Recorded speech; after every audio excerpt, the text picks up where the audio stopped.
Naqueles dias, Ezequias adoeceu de uma enfermidade mortal. E veio a ele o profeta Isaías, filho de Amós, e lhe disse: assim diz o Senhor, põe ordem à tua casa, porque morrerás e não viverás. Então virou Ezequias o seu rosto para a parede e orou ao Senhor e disse: ah, Senhor, peço-te, lembra-te agora de que andei diante de ti em verdade. E com coração perfeito fiz o que era reto aos teus olhos.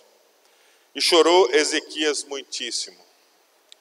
Então veio a palavra do Senhor a Isaías dizendo: vai e dize a Ezequias: assim diz o Senhor, o Deus de Davi teu pai. Ouvi a tua oração e vi as tuas lágrimas, e eis que acrescentarei aos teus dias 15 anos. Amém? Coloque a mão no seu coração e diga assim comigo: Espírito Santo,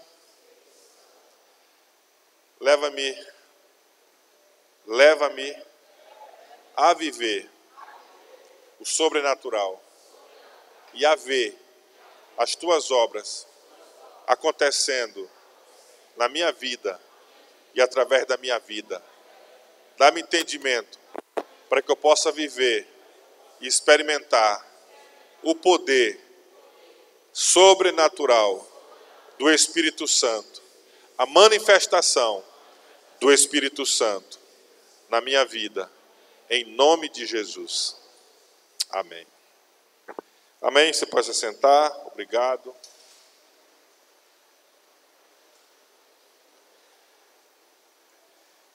Irmãos, quantos aqui gostariam de orar, de pedir a Deus cura para alguma enfermidade, ser atendido? Amém? Quantos já fizeram uma oração por alguma enfermidade sua ou de alguém e essa pessoa foi curada? Levante a mão. Quem já teve essa experiência? Amém. É importante que todos nós tenhamos essa experiência de ver Deus manifestando o seu poder de curar através das nossas vidas. Você pode dizer amém? Uma das manifestações da presença do Espírito Santo na vida do seu povo é a fé, os dons de curar e a operação de maravilhas, segundo 1 Coríntios capítulo 12. E eu quero nessa noite compartilhar com você, através da experiência do rei Ezequias, como nós podemos orar e receber cura para nossas enfermidades, ou para alguma enfermidade que possa nos acometer. Então, assim, a primeira coisa, o primeiro ponto é sobre a nossa fé. O tipo de crença que temos em Deus. Na semana passada, nós falamos sobre a importância de nós conhecermos a Deus, para que nos tempos de crise que nós possamos viver, nós não venhamos desanimar da nossa fé, mas venhamos permanecer. E nós falamos que isso acontece quando nós temos o conhecimento do caráter de Deus. Conhecemos a bondade de Deus, a fidelidade de Deus. Então isso nos faz perseverar nos momentos de crise em nossas vidas. Deus vai ouvir meu clamor. Deus vai ouvir a minha oração. Deus vai ter misericórdia de mim. Deus, Ele me ama. Ele é bom para comigo. Então isso vai fazer com que venhamos permanecer em tempo de crises em nossas vidas. Mas, permanecendo aberto aí em Isaías 38, porque nós vamos ler alguns versículos, então veja o tipo de relacionamento que Ezequias tinha com Deus, o tipo de fé que Ezequias vivia com Deus. Versículo 3. E disse: Ah, Senhor, peço-te, lembra-te agora de que andei diante de ti em verdade, e com o coração perfeito fiz o que era reto aos teus olhos. E chorou Ezequias muitíssimo. Então, quando ele soube que ele estava doente, que ele ia morrer, e que Deus mandou o profeta Isaías para dizer para ele colocar em ordem a sua casa, porque ele ia morrer, aquilo fez com que ele orasse a Deus e apresentasse a Deus a sua causa. E ele começou dizendo, na sua oração, que ele andou diante de Deus em verdade, coração perfeito, que ele tinha feito o que era reto. E ele chorou muitíssimo. Então Ezequias demonstra com isso que ele tinha um relacionamento com Deus. E que ele estava confiando nesse relacionamento que ele tinha com Deus, para chegar diante de Deus e pedir que Deus o curasse. E pedir que ele não morresse, mas que ele tivesse mais anos de vida. Essa foi a expectativa da oração do rei Ezequias. Mas, queridos, hoje, nosso relacionamento com Deus é pela graça de Deus através da fé. Você pode dizer amém? Então, qualquer coisa que venhamos pedir a Deus, nós não vamos apresentar diante de Deus a nossa própria justiça, a nossa própria bondade, a nossa própria santidade. Ah, Senhor, eu faço isso para ti. Ah, Senhor, eu faço isso por ti. Ah, Senhor, eu tenho tanto tempo na igreja. Ah, Senhor, eu sou um ofertante dizimista. Ah, Senhor, eu congrego. Ah, Senhor, eu oro. Nós não vamos apresentar essas coisas diante de Deus para fazer a nossa oração. O que é que nós vamos fazer? Nós vamos apresentar diante de Deus a justiça de Cristo. Nós vamos chegar diante de Deus para pedir algo a Deus pela fidelidade de Cristo, pela obra de Cristo, pelo sangue derramado de Cristo. Qualquer coisa que nós venhamos pedir a Deus, e até mesmo a cura para a nossa enfermidade, nós não vamos confiar em nossas próprias obras, mas nós vamos confiar na obra de Cristo, na cruz do Calvário. Então o mérito para que eu receba a resposta, o mérito para que eu seja abençoado, o mérito para que eu seja curado, eu vou confiar inteiramente no mérito de Cristo Jesus, da sua morte, do seu sangue derramado, para que Deus atenda a minha oração, para que Deus atenda a sua oração. Você pode dizer amém? Então, apresento a Deus, você apresenta a Deus a justiça de Cristo, você apresenta a Deus o sangue de Cristo, você apresenta a Deus a obra de Cristo, e baseado nessa obra, você faz a sua petição a Deus. Você pode dizer amém? E você pode fazer com ousadia, e você pode fazer com louvor, e você pode fazer com gratidão, porque Cristo abriu o caminho pelo seu sangue, rasgou o véu para que nós cheguemos a Deus com essa ousadia. Diga glória a Deus. Diga assim, aleluia. Segundo, para a gente fazer uma oração de cura, nós precisamos exercitar a nossa fé. Nós podemos, irmãos, ter uma vida com Deus, nós podemos ter uma vida dinâmica de comunhão com Deus, através do Espírito Santo, mas a Bíblia nos alerta para nós não apagarmos o Espírito, para nós não entristecermos o Espírito. Quando Davi pecou, a oração de Davi no Salmo 51 foi: Senhor, não afaste de mim o teu Espírito. Então, muitas vezes, nós como cristãos, nos acomodamos com a fé, nos acomodamos com a pregação, nos acomodamos com os cânticos, nos acomodamos com a igreja, e parece que a nossa fé é colocada no armário e fica como um livro empoeirado, como uma Bíblia empoeirada, que não é exercitada, que não é lida, que não é crida. Então, para que nós possamos receber resposta de Deus para a nossa vida, nós precisamos exercitar a nossa fé. Irmãos, tem uma pessoa, um amigo meu, de vez em quando ele vem nos cultos aqui na igreja, aí de vez em quando ele me manda uns vídeos, e essa semana ele me mandou um de uma igreja no Brasil, de um pastor muito famoso da televisão, pedindo uma oferta de 10 mil reais. Ele fazendo um desafio para que as pessoas dessem uma oferta de 10 mil reais. Aí ele foi e me mandou esse vídeo, claro, criticando esse pastor. Mas do tempo que eu conheço ele, eu não me lembro dele ter dado uma oferta na igreja. Eu não me lembro assim.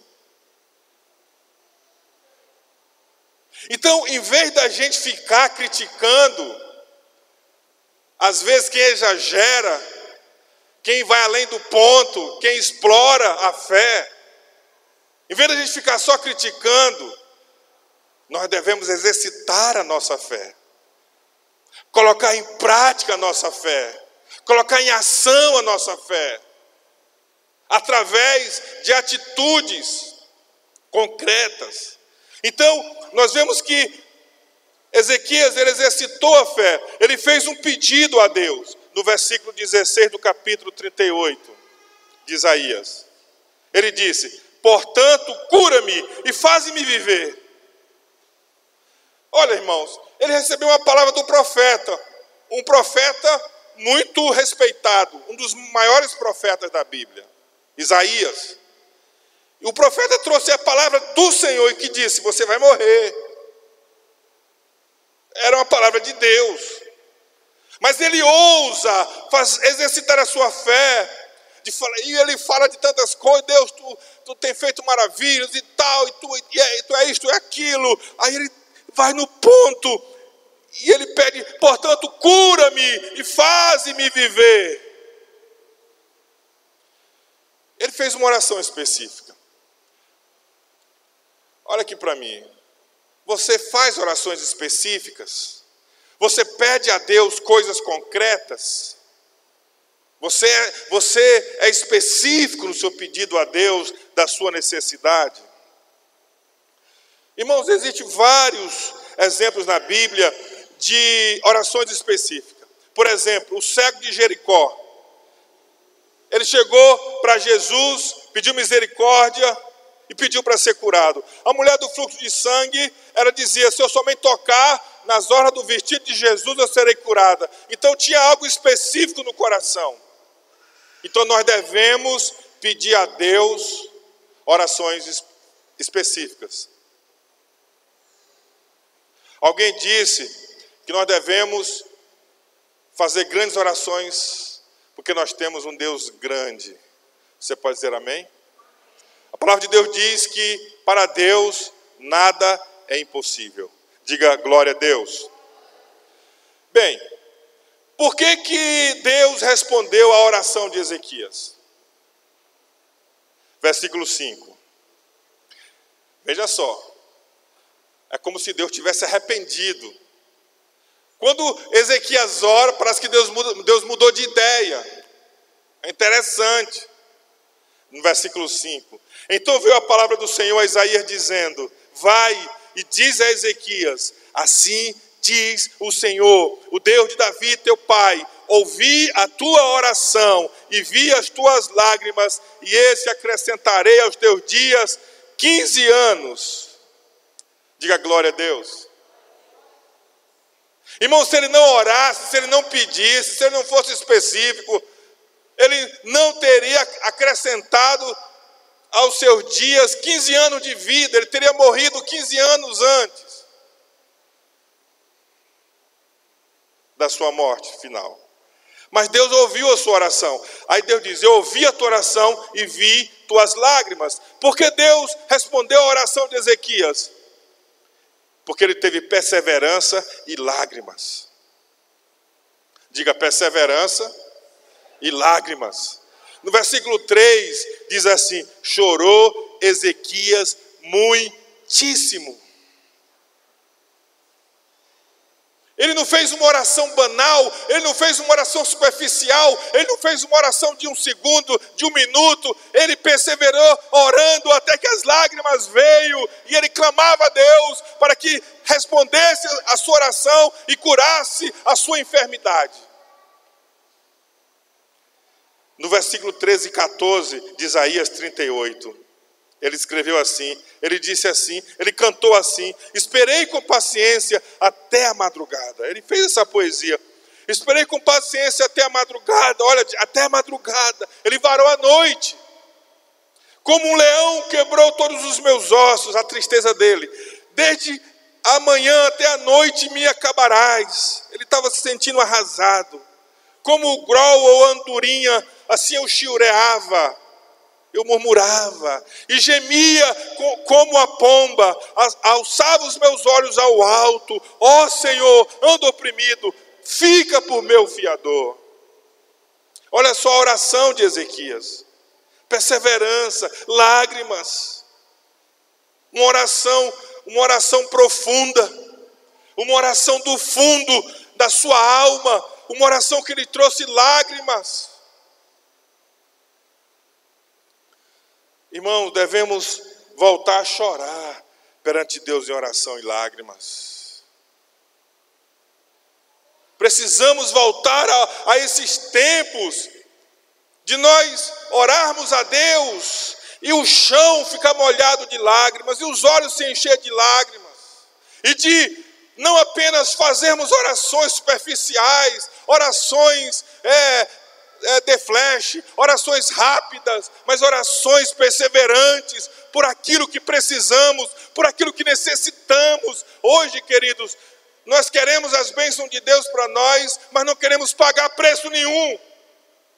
A igreja quer receber resposta de oração, mas não quer ser profunda em oração, não quer derramar lágrimas diante de Deus. Precisamos ser mais profundos, concentrados. Devemos praticar mais em nossa vida a oração com lágrimas e súplicas. Olha aqui para mim. Qual foi a última vez que você chorou em oração? Que você clamou a Deus de joelhos em oração? Se você lembra qual foi a sua última vez? Será que você não está desviado de Deus não, irmão? Será que você não está afastado da fé do Senhor, não? Qual foi a última vez que você chorou e orou diante do Senhor? Que você atravessou a noite em oração, de noite para madrugada, clamando, pedindo, suplicando, querendo algo de Deus para a sua vida.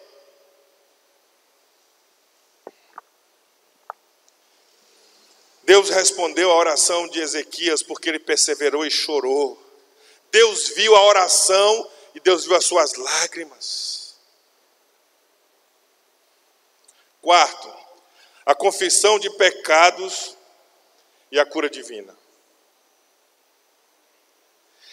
Existe um ingrediente, irmãos, que aparece nesse texto, quase oculto, pouco falado, mas necessário para Deus nos curar. Antes da cura, Deus precisa perdoar os nossos pecados. Você está me entendendo? Antes da cura, Deus precisa perdoar os nossos pecados. Olha o versículo 17. Eis que foi para minha paz que tive grande amargura, mas a ti agradou livrar minha alma da cova da corrupção. Porque lançar-te para trás das tuas costas todos os meus pecados. O Senhor tirou dos seus olhos os meus pecados, o Senhor lançou para trás, o Senhor esqueceu. Diz um texto bíblico lá em Miqueias que Deus, quando Ele nos perdoa, Ele lança os nossos pecados no mais profundo mar. E uma irmã escreveu assim, que ele coloca uma placa, né? Proibido pescar. Então, precisamos ser perdoados antes de sermos curados. Já pensou? Antes da cura física, devemos nos arrepender de todos os nossos pecados, confessando a Deus e uns aos outros. Esse é um dos segredos da resposta de uma oração por cura e por qualquer necessidade. Deus atende a pecadores que foram perdoados dos seus pecados. Você pode dizer amém? Agora a gente vai para o Novo Testamento, porque foi nesse texto que eu tive essa certeza. Tiago 5, 14, 16, escute. Está alguém entre vós doente? Chame os presbíteros da igreja e orem sobre ele, ungindo-os com azeite em nome do Senhor. E a oração da fé salvará o doente, e o Senhor o levantará. Estamos falando de cura divina. E se houver cometido pecado, ser-lhe-ão perdoados. Olha só, o Senhor vai levantar o doente, vai salvar o doente, vai curar o doente, e se o doente tiver cometido pecado, vai ser perdoado. Agora, olha só o interessante no versículo seguinte. Versículo 16, 15, 16. Confessai as vossas culpas, olha por onde entra o perdão. Confessai as vossas culpas uns aos outros, e orai uns pelos outros, para que sareis. Quando nós entramos, queridos, num ambiente de confissão de pecado uns aos outros, entramos num ambiente de confissão de pecados a Deus, quando nós orarmos uns pelos outros, seremos sarados das nossas doenças, das nossas enfermidades, do nosso sofrimento e da nossa dor. Você pode dizer glória a Deus? Agora, olha só o final do versículo 16. A oração feita por um justo pode muito em seus efeitos. Você entendeu? A oração feita por um justo.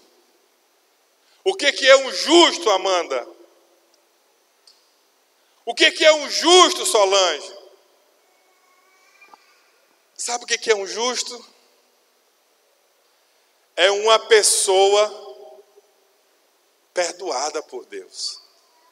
É uma pessoa lavada e remida pelo sangue de Jesus. É uma pessoa que confessou o pecado a Deus, um ao outro, e foi perdoado. Então essa pessoa é um justo. Então, uma vez que Deus nos perdoa, a gente então pede a Deus, através da justiça de Cristo, e essa oração tem poder. Essa oração vai receber resposta de Deus, vai ter o sobrenatural de Deus, vai ter o milagre de Deus em nossa vida e na vida das pessoas que nós oramos em nome de Jesus. Você pode dizer amém? Agora, irmãos, a cura que Deus faz na vida de uma pessoa é para levá-lo a louvar e adorar a Deus. Deus não cura ninguém para continuar no pecado. Deus não cura ninguém para continuar no mundo. Deus não abençoa ninguém para continuar nas trevas. Deus não abençoa ninguém para continuar longe dele. Deus não abençoa ninguém para continuar na escravidão. Deus faz a obra na vida de uma pessoa, Deus cura alguém, Deus sara alguém, para que essa pessoa o adore e o louve sobre todas as coisas. Você pode dizer amém? Versículo 18 a 20 de Isaías 38.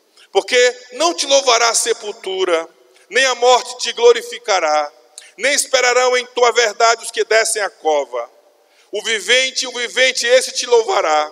Como eu hoje o faço, o Pai aos filhos fará notória a tua verdade. O Senhor veio salvar-me, por isso, tangendo em meus instrumentos, nós o louvaremos todos os dias de nossa vida na casa do Senhor. Diga glória a Deus.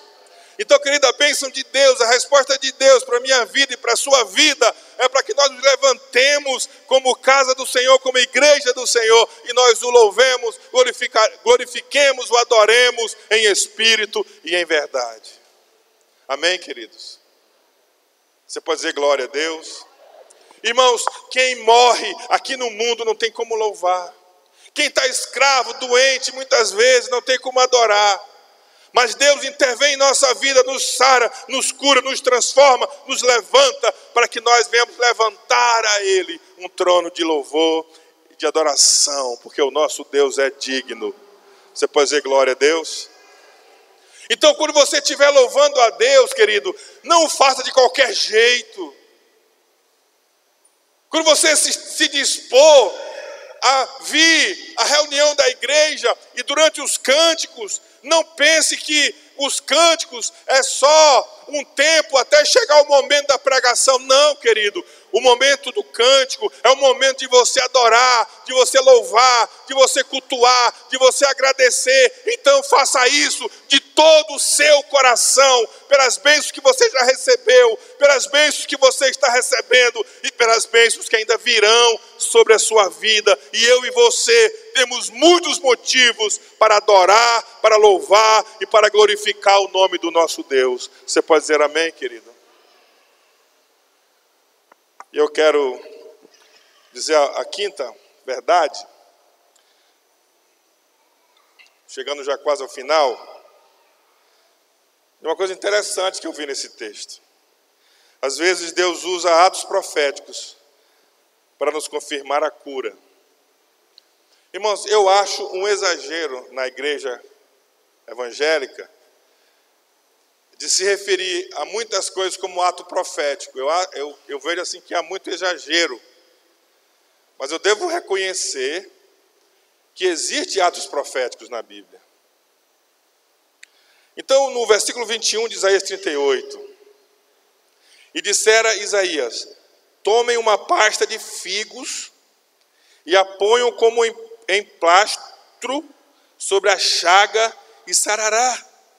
Olha só o que o profeta diz ao rei, às pessoas que cuidavam dele. Tome uma pasta de figos e a ponham como emplastro sobre a chaga e sarará.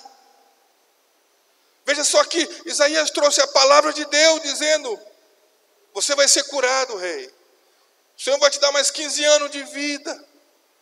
E ele já tinha a palavra de Deus que ele ia ser curado. Mas aí, Deus, o profeta fala da parte de Deus ainda.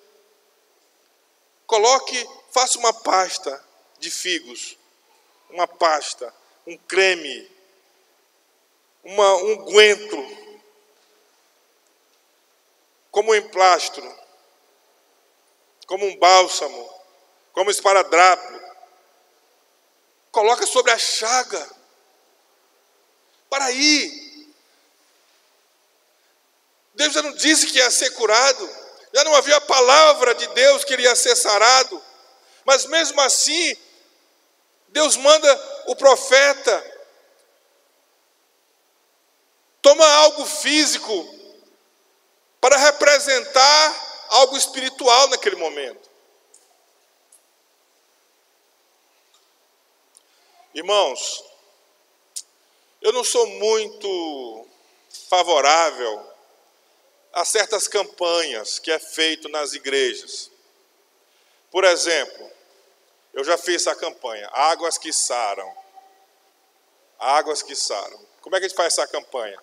Você pega uma bacia de água, irmã Marinha. A irmã deve conhecer esse negócio, né? Você coloca em cima de uma mesa, aí você ora pela água. Aí todo mundo que busca ser curado passa pela água e lava as mãos, lava o rosto, águas que saram. Agora mesmo tem um amigo meu, pastor, que está fazendo essa campanha numa igreja aqui, numa cidade próxima. Águas que saram.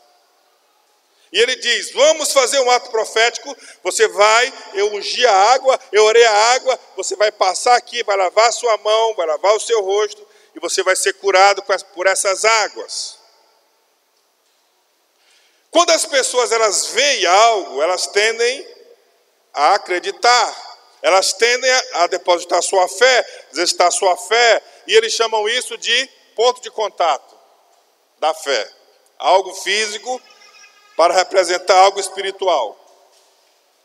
Irmãos, eu não acredito que devamos fazer esse tipo de trabalho na igreja. Amém? Fazer 7 dias para você passar e limpar as mãos e o rosto para você ser curado.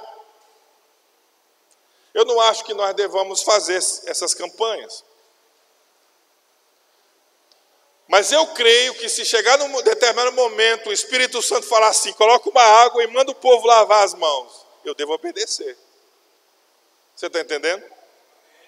Sob uma ordem de Deus, mas não uma coisa que eu criei, não uma coisa que eu inventei com a minha criatividade, porque eu sei que muitas pessoas virão. Eu não devo fazer isso na minha própria inteligência, mas eu devo ouvir o que Deus está dizendo, o que o Espírito Santo está dizendo, se é que ele está dizendo alguma coisa. Então aqui, Isaías, ele ouviu a Deus e ele mandou que fizesse o emplasto, que fizesse a pasta e colocasse sob o local da doença, e Deus realmente curou o rei. Você pode dizer amém?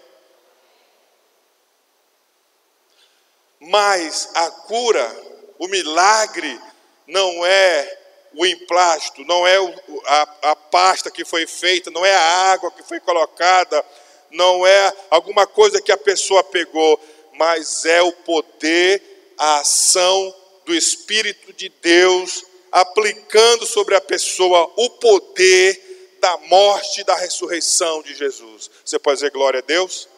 Então a glória e o poder não está no objeto, porque quando nós colocamos objetos como algo que traz uma bênção, traz uma cura, qual é a tendência do ser humano? É adorar aquele objeto, é achar que aquele objeto ali tem um poder especial, mas nós sabemos que nenhum objeto tem um poder especial, mas o poder vem através do nome e do sangue de Jesus. Você pode dizer glória a Deus?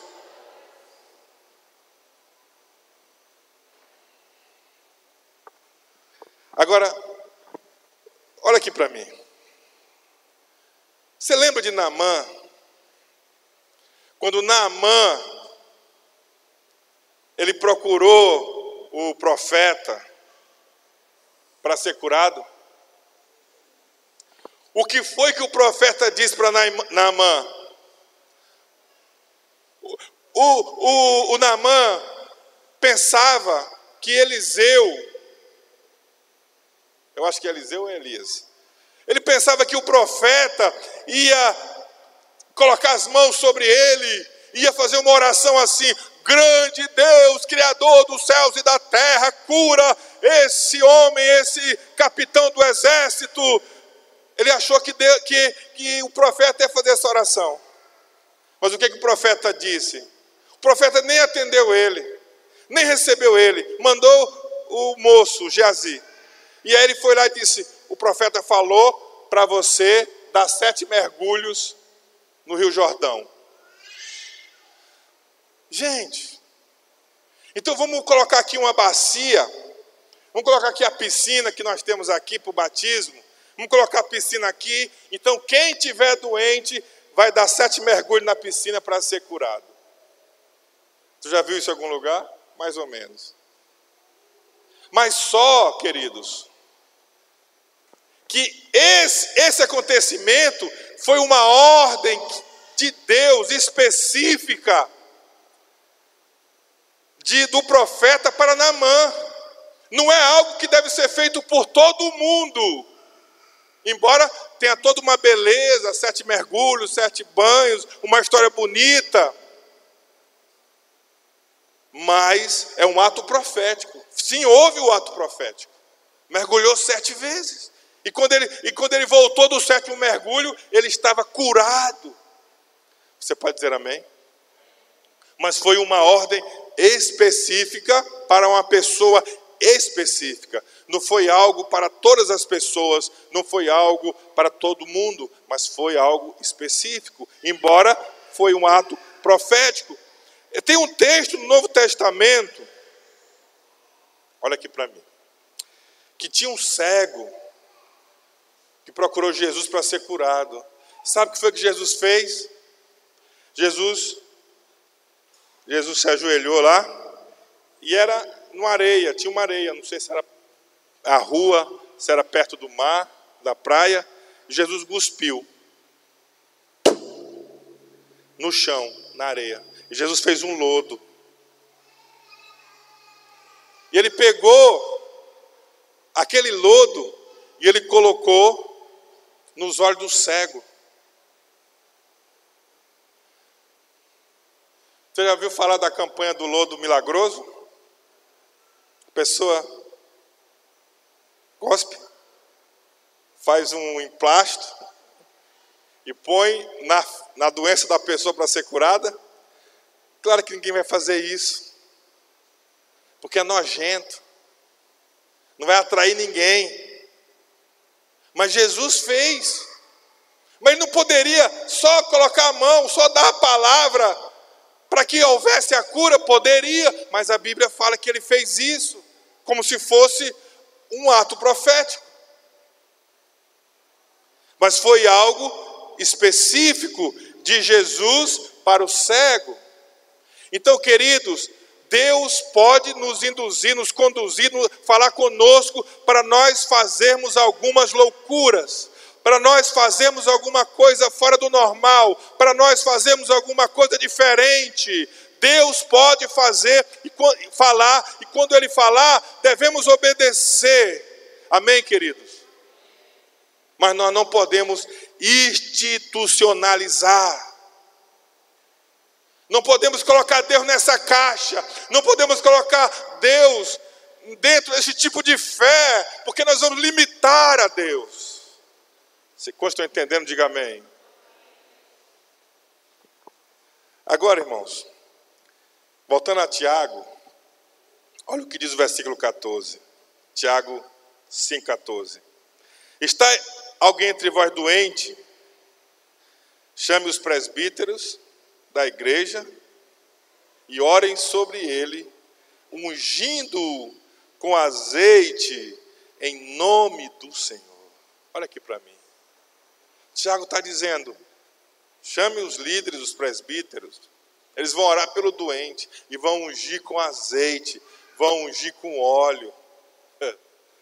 Então aqui aparece mais um aspecto físico, unção com óleo. Assim como Deus disse para Isaías fazer a pasta de figo, agora Deus, através do profeta, do apóstolo Tiago, está dizendo, ore pelo doente e unja o doente com óleo. Você pode dizer amém?